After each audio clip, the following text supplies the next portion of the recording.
미국과 이란 협상이 길어지면서 국제유가는 다시 고점을 향해 가고 있고 증시는 하락 흐름에 들어갔습니다.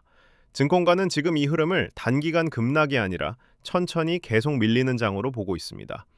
이처럼 불확실성과 변동성이 커진 시장에서 우리는 어떻게 대응해야 할까요? 지금은 좋은 종목을 찾는 것보다 이 환경에서 버틸 수 있는 구조로 포트폴리오를 다시 짜는 게 더 중요합니다. 오늘은 그 기준으로 자산을 방어할 수 있는 미국 주식과 국내 주식들을 소개합니다. 먼저 미국입니다. 미국은 하락장에서 돈이 완전히 빠져나가기보다는 섹터 안에서 더 강한 쪽으로 이동하는 경우가 많습니다. 그래서 지금은 실제 돈이 어디로 몰리고 있는지 보는 게 중요합니다. 첫째, 엑슨모빌입니다. 엑슨모빌은 단순한 정유사가 아닙니다. 원유 추출뿐만 아니라 정제, 화학까지 모두 가지고 있는 통합 에너지 기업입니다. 그래서 지금처럼 공급 차질 우려로 유가가 높게 유지되는 구간에서는 원유 생산에서 먼저 수혜를 받고 정제와 화학 부문이 같이 받쳐주는 구조입니다. 그리고 이 회사의 핵심은 매출이 아니라 현금 흐름입니다. 유가가 오르면 단순히 매출 숫자만 늘어나는 게 아니라 실제로 손에 쥐는 현금이 커집니다. 그 돈으로 배당도 하고 자사주도 사고 주가 방어력까지 만들어냅니다. 그래서 지금 엑슨모빌을 산다는 것은 미래 가치를 사는 것이 아니라 지금 이 상황에서 바로 현금이 나오는 구조를 사는 겁니다. 둘째, 쉐브론입니다. 쉐브론도 엑슨모빌처럼 생산부터 정제까지 다 하는 통합 에너지 기업입니다. 다만 쉐브론은 유가 움직임과 공급 상황에 조금 더 민감하게 반응하는 편입니다. 그래서 지금처럼 에너지 공급이 오래 타이트해지는 구간에서 엑슨모빌과 함께 가장 직접적인 수혜를 받는 축이라고 보시면 됩니다. 그리고 이런 회사들은 이미 규모가 크고 재무도 탄탄해서 변동성 장세에서 작은 에너지주보다 훨씬 신뢰도가 높습니다. 그래서 지금은 테마성 중소형 에너지주보다 엑슨모빌, 쉐브론 같은 초대형 통합 오일 메이저 주식을 선택하는 게 더 논리적인 선택입니다. 셋째, 처부입니다. 처부는 보험주입니다.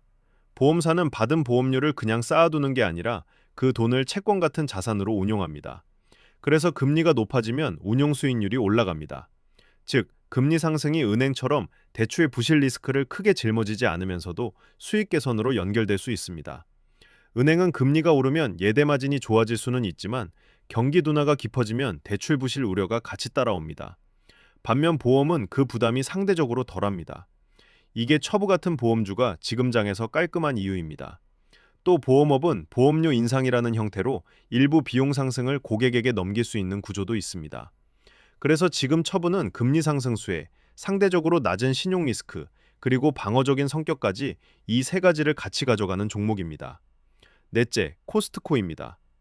경기가 안 좋아지면 사람들이 소비를 아예 안 하는 게 아니라 같은 돈으로 더 많이 살 수 있는 곳을 찾습니다.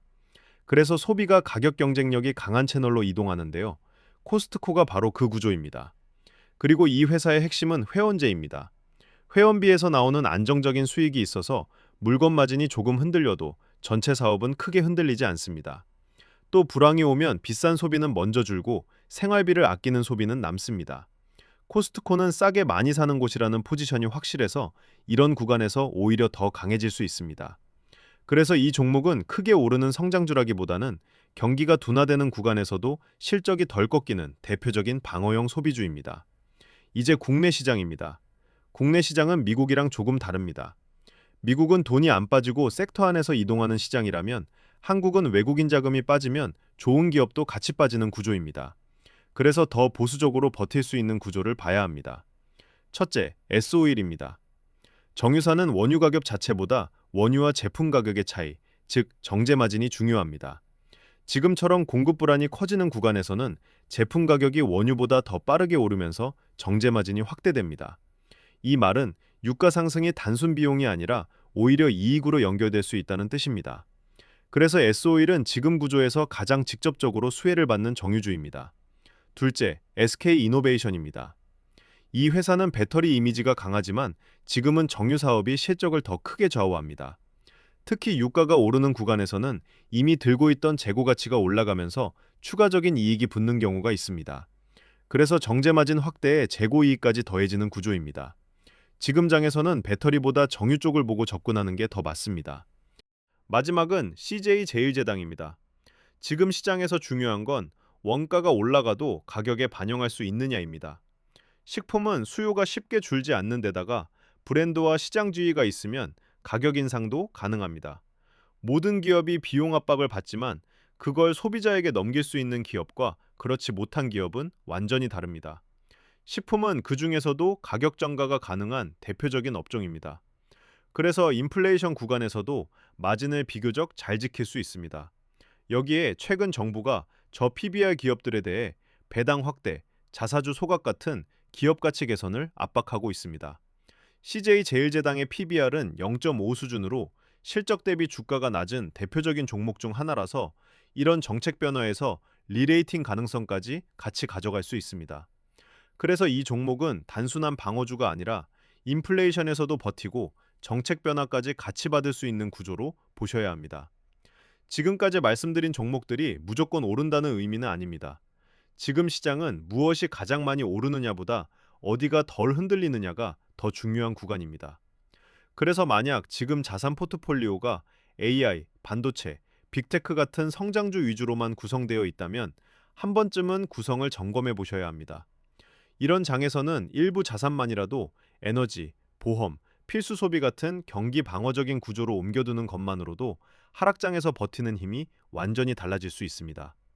지금은 수익을 크게 내는 것보다 자산을 지키는 게 더 중요한 장입니다. 이 기준으로 스스로의 포트폴리오를 한번 점검해 보시면 좋을 것 같습니다. 오늘 준비한 영상은 여기까지입니다. 영상이 유익했다면 구독과 알림 설정을 부탁드립니다.